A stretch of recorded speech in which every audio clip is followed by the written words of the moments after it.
இந்த வசனம் வந்ததும் விழுங்கிடுறோம். நிறைய விழுங்க போறீங்க. ஏன்னா நிறைய அவர் செய்ய போறார்.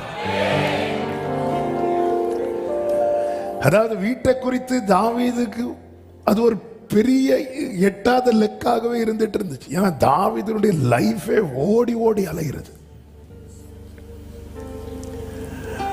இப்போ நான் கர்த்தருக்கு ஒரு வீட்டை கட்ட போறேன்.